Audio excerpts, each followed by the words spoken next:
Gumalaw ang Adam's apple ni Brixton nang lumunok siya ng laway. Kung kanina puno ng buhay ang mata at boses ni Nixa, ngayon biglang nagbago yung bigla. Sa tingin niya, mukhang ayaw ipabanggit ni Nixa kahit ng pangalan ng lalaki.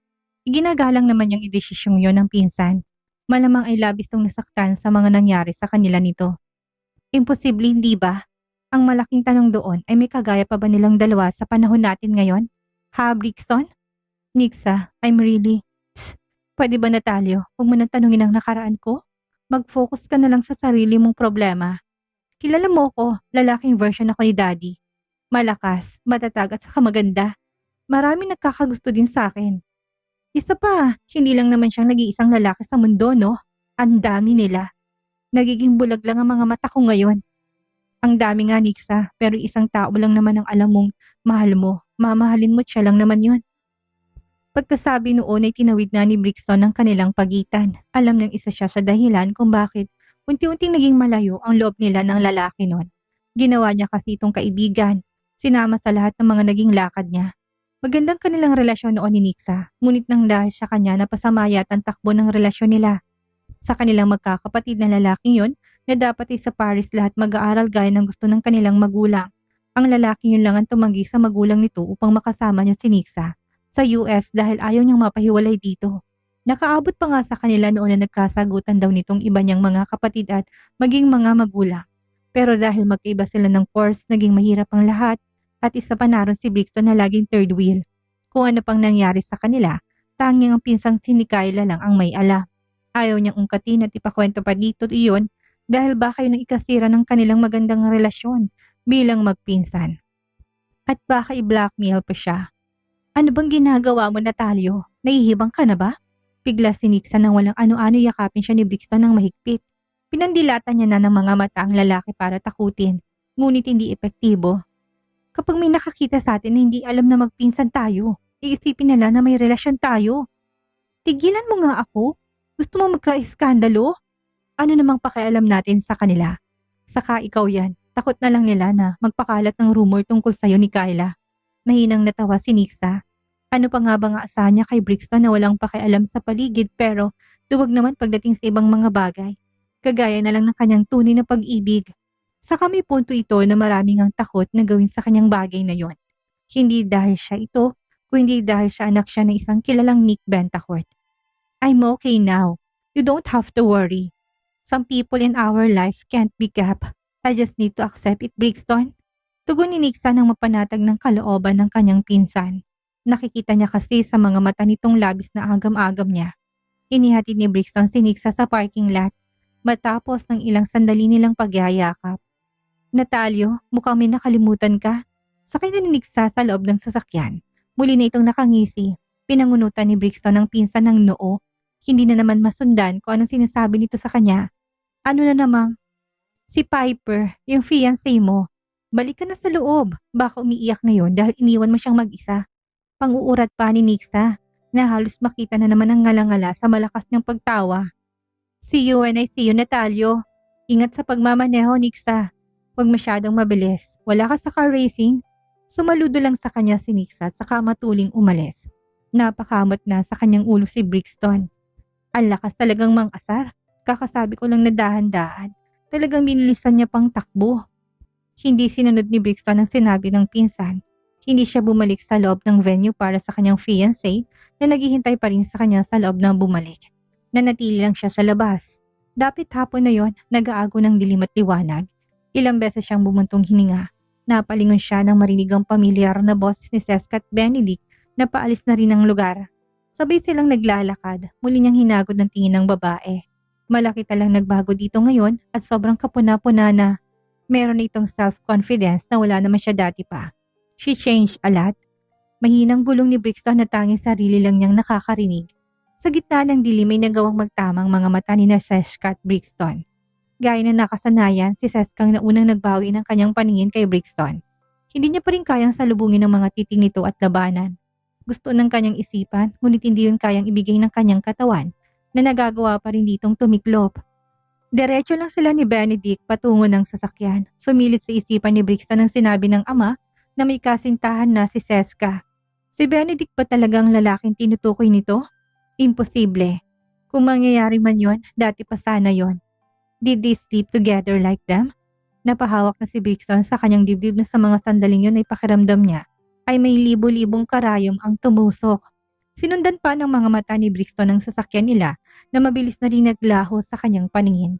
Sa puntong yon ay lumabas na rin ang venue si Piper. Hinihintay niyang bumalik si Brixton, ngunit mukhang naghihintay lang siya sa wala, kung kaya naman minabuti niya na lang lumabas. Nakita niyang tahimik itong nakatayo na may tinatanaw sa malayo. Piko niya nang nilapitan ito at kapag daka ay hinampas niya na sa likod ng bahagi ng balikat. Hindi mo na talaga ako binalikan sa loob. Nakalimutan mo na ba na kasama mo ko ha? Galit na mga mata ni Piper na nakatingin kay Brixton, na malamig at blanco lang siyang muling tinignan. Kahit ngayon lang sana maging gentleman ka. Hindi Are you here just for her? Siya lang bang pinunta mo kung bakit ka nandito ngayon ha? Ha? Hindi ba alam mo naman na iyan dati pa? Bakit kailangan mo pang magtanong, Piper? Nakalimutan mo na kagad. Patol sa kanya ni Brixton na halatang hindi nasisiyan sa ginagawa nitong pagtataas sa kanya ng boses. Naniningkit ng mga mata ni Piper sa labis ni inis at pagkapikon sa pagtrato sa kanya ni Brixton. Ang buong akala niya kahit na konti magkakaroon to ng pakialam. Bakit kasi pinapatagal pa nitong lahat sa kanila? Di gumawa ng paraan? Hindi mo ko naintindihan, Natalio. Ikaw hindi makaintindi sa akin, Miss Balboa. Siya lukagad ni Brixton na mas ipinakitang galit na siya. Una pa lang alam mo na, tapos ngayon magtataka ka? Anong gusto mong palabasin? Gusto mo bang ipakitang aping-api kita ha? Nagsukatan ang dalawa na nagbabagang tingin. Walang sino man ang nais na magpatalo. Maya-maya si Piper ang unang nag-iwas ng mga mata at bahagyang kumalma. Makailang beses na kinagat ang pang-ibabang labi na naiiyak na. Kailangan niyang kalamayin ang kanyang sarili.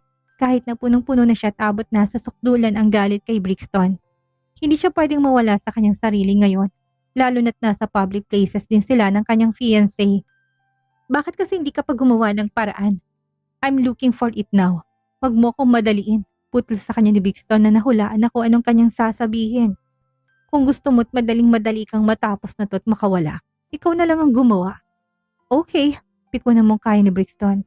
Kung hindi to makapaghintay siya ng gumawa ng paraan para matigil ang kasal nila. Umayos ng tayo si Piper. Matapos ang ilang segundong hinilot ang nananakit na ugat niya sa noo. Hindi siya pwedeng sumabog. Hindi pwedeng gumawa na ikakagalit ng kanyang mga magulang kahit na magmukha na siyang tanga dito. Ganon niya sila pinapahalagahan kung kaya naman hindi niya napapatulan ang lalaking ito na halatang hindi papatalo. Regarding sa wedding dress ko, alam na ni Miss Navarro ang designer noon. Shall we go to see and finish the product together this Friday? Tanong niyang iniba ng topic nila. Sinubukan niyang maumangkla sa braso ni Brixton na kagad namang iniwas na lalaki bago pa man niya mahawakan. Ayaw mo dahil takot ka makitang. Please make an appointment with my secretary. Siyang pasasamahin ko sa doon dahil busy ako, Piper. Pagkasabi nun ay binuksan na ni Brixton ang pintuan ng kanyang sasakyan at hindi na muling nilingon si Piper. Wala na siyang panahon na makipag-usap dito. Pinipikon lang siya ng pangungulit ng babae. Talagang pinilit niyang magawa ang wedding dress niya ng dating nobyang designer. Brixton wonder kung ilang galong luhang na ilabas ni Seska noon habang ginagawa niyang design. Knowing ng babaeng magsusuot noon ay pakakasalan ko na dapat ay siya. You won't see me off, Natalio? Tanong pa ni Piper kahit na alam niya ng sagot sa bagay na yon. Gusto niya lang sabihin yon upang pagaanin ang kanyang sarili. Kahit pasakayin mo man lang sana ako sa sakyan ko. Ano ba? Nakangisi nilingon ni Brixton si Piper habang ina-adjust ang collar ng kanyang suot na damit at kapag dakay tumingin na sa rearview mirror. Ang kulit talaga ng babaeng to. Hindi na natuto na wala nga siyang pakialam sa kanya. I think an independent woman like you would disdain men's courtesy. Of course, ayoko rin namang gawin yun. Binuhay niya ng makina ng kanyang sasakyan. Walang pakundangang sinipa ni Piper ang gulong ng kotse ni Brixton. I hate you, Natalio. You asshole! Pagwawala niya na doon na hindi napigilan dala ng labis ng inis dito. Inignora lang siya ni Brixton na pinaharurot na paalis ang kanyang sasakyan. Hindi si Piper ang gusto niyang maging asawa. Ang layo nito sa babaeng tipo niya. Magkaiba sila ng taste ng kanyang ama. Oo, maganda si Piper gaya ng kanyang inang si Natalia. Pero para kay Brixton ay hindi sapat yon. Hindi niya magugustuhan ng babae kahit napilitin niya pa ang kanyang sarili. Willing siya na magpakasal pero ang mahalin ito ng totoo, sobrang labong mangyari. Kung matatali siya dito, sigurado siyang mauuwi rin sila sa divorce na dalawa dahil wala tong puwang sa puso niya. Ang kagaya pa rin ni Francesca ang babaeng nais niyang makatuwang sa buhay at makasamang tumanda. Seska, ayos ka lang ba? Tanong ni Benedict dahil ang tahimik na naman ng dalaga sa kanyang upuan. Nagawa niya ng mahubad ang kwintas at maiayos yon sa loob ng kanyang bag. Kailangan niyang maibalik yon kay Nikayla Bentacourt sa personal. Hindi siya familiar sa kanya, ngunit kilala niyang na may kaugnayan to kay Natalio. Base na lang sa nangyari kaninang palitan ng usapan. Hindi sila magkapatid, kilala niyang ibang anak ni Gaston. Iniisip mo pa rin bang nangyari kanina? Curious ako kung sinong babaeng yun, Benedict. Lingon na ni Seska sa kasama na nagtatanong ng mga mata. Siya si attorney Nikayla Bentacourt. Panganay na anak ni Nick Bentacourt na isa ring famous na lawyer at businessman, at Krisa Aguilon Bentacourt. Pinsang buo ni Natalio Barcelong babae yun. Yung daddy ni Nikayla at ang mommy ni Natalio magkapatid. First cousin silang dalawa. Kita mo bang similarity nila? Tanong pa ni Benedict upang malaman kung nakikinig ba sa kanya si Seska na marahan namang tumango ang ulo. Hindi lang sa itsura ha, pareho silang mayabang at walang pakialam kung magkano halagang lulustayin nila. Galing sila sa parehong mayamang pamilya kaya malamang ganun sila kaluwag sa pera. Kilala mo si Mrs. Barcelo, hindi ba? Sabi mo sa akin dati na ilang beses mo na siyang nakita in person. Kumpirma pa ni Benedict na marahang itinangmulang naman ni Seska. Kaya pala may pagkakahawig silang dalawa ni Brixton, lalo na sa mga mata at buhok. Magpinsan palang dalawa, matangkad din ng babae.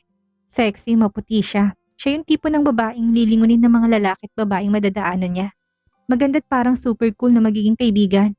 Ngayon pa lang parang gusto niya na itong maging kaibigan. Minsan lang siyang nag-isip ng pakikipagkaibigan. Madalas na iwas siya sa mga tao, lalo na kung sobrang yaman din nila. Ngunit sa babaeng yun, magaan ang kanyang pakiramdam na feeling niya'y magagawa niya itong makasundo. Narinig ko kay mommy dati na pinag-uusapan nila ng daddy na attorney Bentacourt like a childhood sweetheart. Siya palang tinutukoy nila. Natatandaan ko na, Nixa. Yun ang tawag nila sa kanya. Hindi rin siya madalas sa bansa noong nag-aaral pa. Gaya ni Brixton. Pero sa tingin ko wala pa siyang asawa ngayon. Tama? Panghula pa ni Seska. I think wala pa naman. Kung nagpakasal siya, malamang ay nabalita na yun dahil sa katayuan ng kanilang pamilya.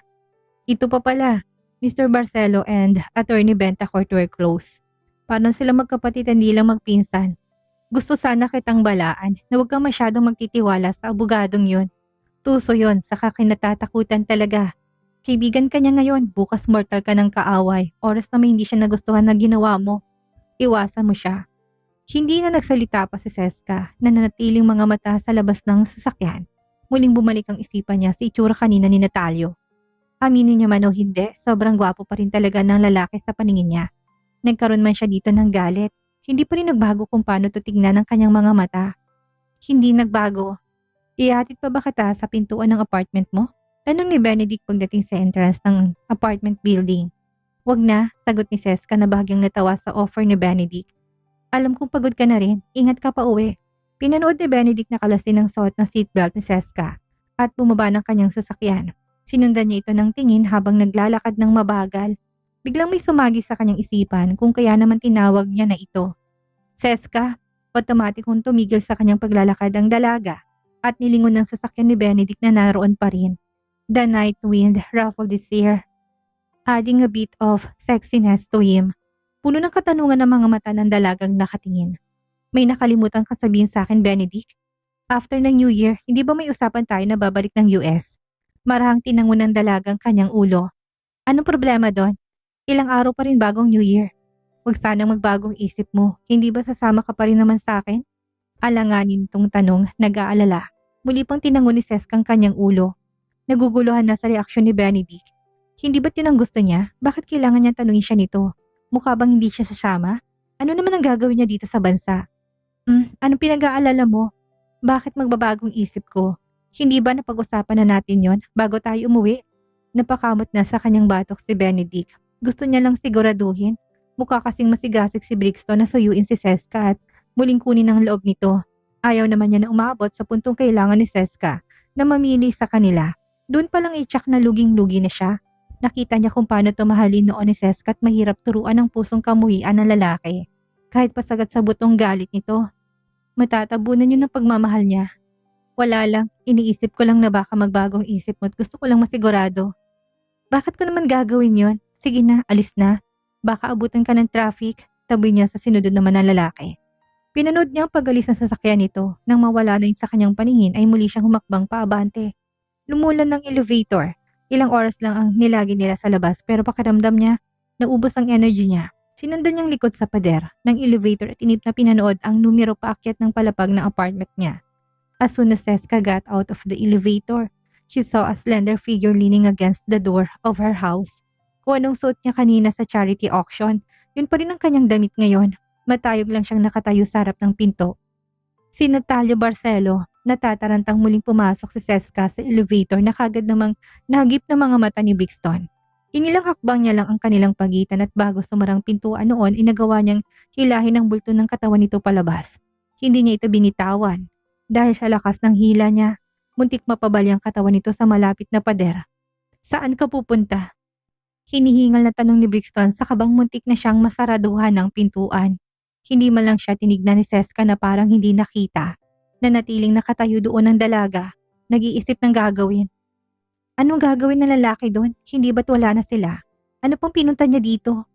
Hindi yun po pwede. Akin ang susi. Demand ni Brixton na mas malakas ang tinig sa pag-aakalang hindi siya naririnig ng dating nobya. Hindi niya rin alam kung anong ginagawa niya dito, pero dito siya dinala ng kanyang sasakyan pagkatapos ng event. Akin ang susi. Muli niyang ulit matapos ng bitawan at nilahad ng isang palad sa kanya. Napaatras na ng ilang hakbang papalayo si Seska kay Brixton. Nagpakurap naman yon ng mga mata ng lalaki at nagtataka. If you have something to say, let's talk about it here. Hindi mo kailangan pumasok sa loob ng apartment ko. Dahan-dahan na sinundan ni Seska ang kanyang likod sa pader. Maliit ang boses niya ngunit nanatiling kalmado yon. Boses na miss ni Brixton marinig. Hindi ni-enlist ni Brixton ang mga mata niya sa mukha ni Seska na kalmado pa rin. Ibang-iba yun noong huli silang magkita na puno ng mga luha at inanakit sa kanya. Naka-move on na ba talaga to? Hindi mo ba alam na nakipagkita sa akin ng daddy mo noong Pasko? Nangako rin ako sa kanya na hindi naman gugulo sa'yo. Never din kitang kukontakin kaya anong ginagawa mo dito? Pwede bang umalis ka na? Alis na! Matapang niyang saad na may himik na pakiusap sa huling litanya. Baka mamaya may iba pang makakita sa'yo dito. Seska, wag mo akong gawing masama. Huwag ka nang makipagkita pa sa akin. Tapos na tayo. Wala nang dapat pag-usapan. Lumalim ang tingin ni Brixton sa kanya. Ibang sakit na dala nito ngayon kung ikukumpara niya ito noon. Napansin niya rin na wala na sa kanyang leeg ang kwintas. Malamang itinanggal niya na yon. Hindi ba obvious na ayaw nito dito? Let's talk inside, Seska. Ang lamig dito sa labas. Pilit na kalamay ni Brixton sa kanyang kalooban kahit nasasabog na to. Hindi gumalaw si Seska na walang planong sundin ang sinabi ni Brixton. Abutin man sila doon na magdamag na nakatayo, anong pakialam niya? Hindi nito makukuha ang kanyang gusto ngayon. Bakit kailangan itong pumasok? Seska, nang makitang walang planong sumunod sa kanyang gusto ang dating nobya, ay mabilis nang nilapit ito. Tinukod ng isang braso sa pader na parang kinukulong niyang babae. Walang imik na, kinuha niyang bag na dala ni Seska at pinuksan ang zipper. Bago pa makapagbigay ng reaksyon si Seska na labis na nagulat sa ginawa nito, nakuha ni Brixton ng susi na tukoy nito kung saan niya madalas na inilalagay sa bulsa ng kanyang daladalang bag. Brixton! Sinubukan ni Seska na agawin niya sa kamay ni Brixton. Ngunit nagawa na nitong maipasok yon upang buksan ang apartment. Naipadyak na lang ni Seska ang kanyang isang paa sa iritasyon. Hanggang ngayon, wala pa rin siyang laban. Sa loob tayo mag-usap. Nagawa na mabuksan ni Brixton ang pintuan. Ngunit hindi siya doon kagad pumasok. Nilingon niya si Seska na madilim na mukha sa kanya. Pakiramdam ng dalagay trespassing ang ginagawa ng dating nobyo pero hindi siya makaangal. Ano pa bang gagawin niya? Pagbibigyan niya na lang kung anong gusto nitong mangyari nang matapos sa sila. Sa loob tayo mag-usap. Hindi ka ba giniginaw dito sa labas? Nagdadabog ang mga paang nauna nang pumasok si Seska sa loob. Lihim ang ngiting sumunod naman si Brixton sa loob. Pinindot ni Seska ang switch ng ilaw kaya naman nagliwanag ang buong paligid. Hindi siya nito inayang maupo kung kaya naman pinaupo na lang ni Brixton ang kanyang sarili sa sofa. Sinundan ng mata ang pagtungo ni Seska ng kusina matapos itong ibaba ang kanyang bag na dala. Hindi alam ni Brixton kung anong gagawin nito.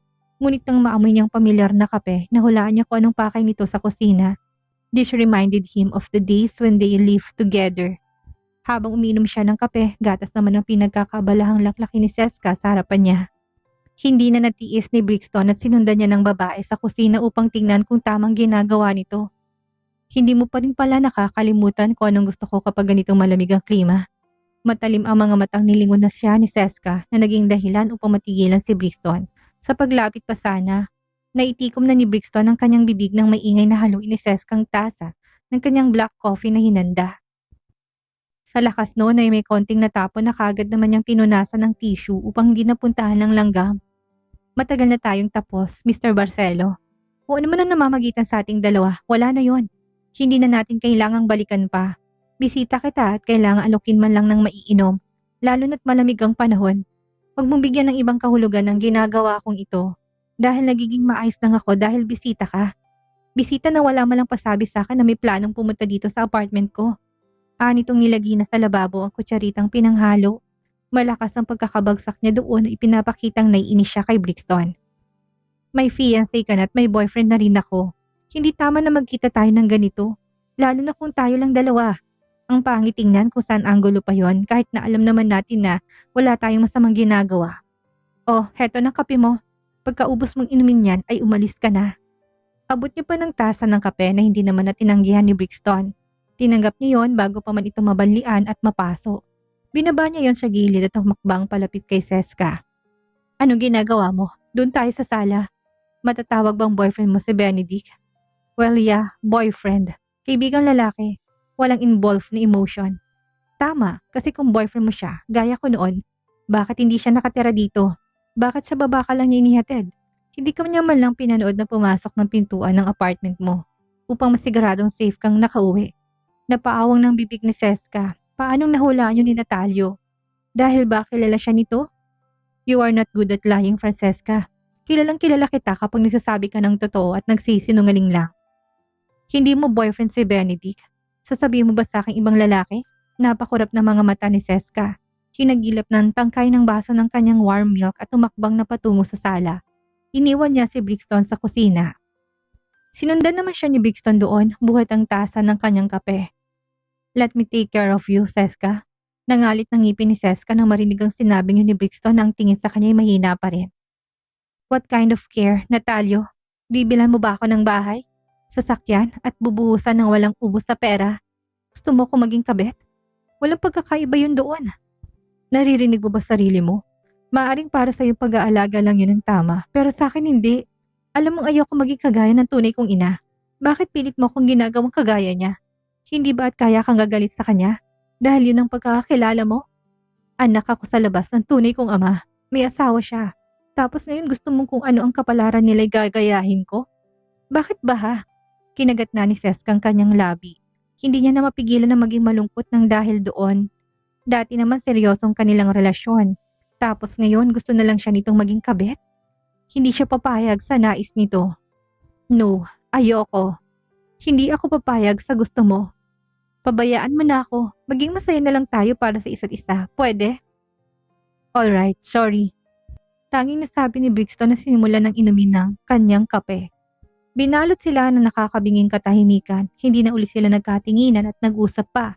Nang maubos ang kape, ay tumayo na si Brixton. Napatayo na rin si Seska na biglang nataranta sa pagtayong ginawa ng lalaking kaharap. I'm leaving. Salamat sa kape. Humakbang na si Brixton patungo ng pintuan. Bago tuluyang makalabas doon ay muli siyang umikot na parang may nakalimutan. Nagtamang kanilang mga mata ni Seska na titig na sa mukha niya. Walang emosyon na muli siyang humakbang pabalik. Patungo sa harapan ng dalaga, walang pag-atubili niya niyakap ni ito ng mahigpit. Anong ginagawa mo, Natalio? Halos hindi lumabas yon sa lalamunan ni Seska. Nabalot ng takot ang buong katawan ni Seska, ngunit sa dala ng init na katawan ni Brixton, bigla siyang kumalma. Ilang beses niyang sinabi ng kanyang isipan na itulak ito palayo. Lumaban, ngunit wala na siyang lakas para gawin ang bagay na yon. 5 minutes, Seska. Just give me fucking 5 minutes to embrace you, please. Parang naiiyak ang boses na pakiusap sa kanya ni Brixton. Sobrang namiss lang kita. Dugtong nitong siniksik pang muka sa leg ng dati niyang nobya.